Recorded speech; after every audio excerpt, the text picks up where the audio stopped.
L'enquête continue sur l'affaire Lola, le meurtre sauvage de cet enfant de 12 ans survenu dans le 19e arrondissement parisien le 14 octobre, qui repose désormais à Lilliers depuis le 24 octobre.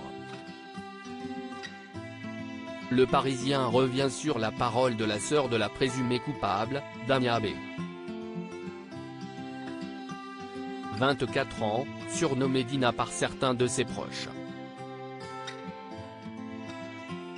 Le constat est sans appel, la jeune femme est décrite par sa sœur aînée âgée de 26 ans comme une personne instable, bien qu'elle n'ait pas pu imaginer que les choses puissent être aussi terribles.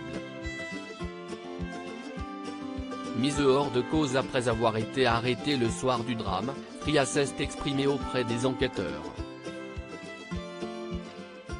Un témoignage que le Parisien met en lumière. Alors que des expertises psychiatriques cruciales sont en cours notamment pour déterminer la responsabilité pénale de Damia B. Son aîné fait le portrait d'une femme fragile et un poids pour son entourage. Damia, si est-il la mauvaise graine de la famille parce qu'elle fait toujours des problèmes même quand mes parents étaient malades, elle a causé beaucoup de soucis. Si Fria veut aider ses sœurs, puisque leur mère est morte d'un cancer, elle ne semble pas lui rendre l'appareil, elles viennent chez moi lorsqu'elles ne savent plus où aller.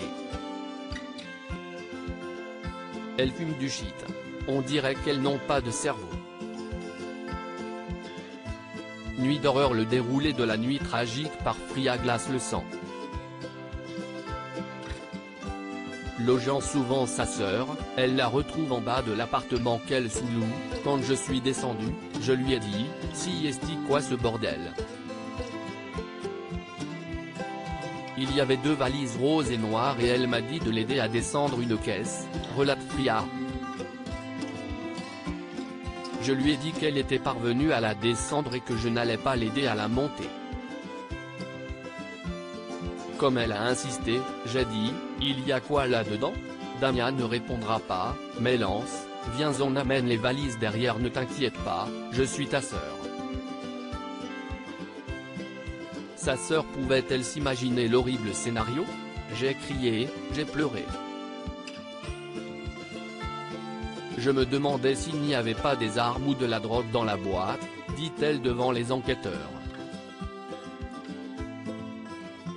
Selon la version de Fria, le chauffeur Hitch se serait approché et aurait ouvert la caisse avant de quitter les lieux. J'ai pris peur, j'ai cru qu'elle avait tué son mec parce qu'elle l'aimait trop et qu'elle en était capable, explique la témoin.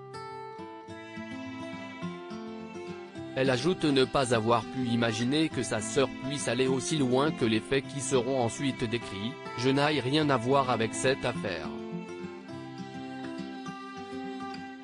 Je suis choqué. Je ne trouve pas mes mots. Je n'aurais jamais cru ma sœur capable de faire ça. On ne voit ça que dans les films.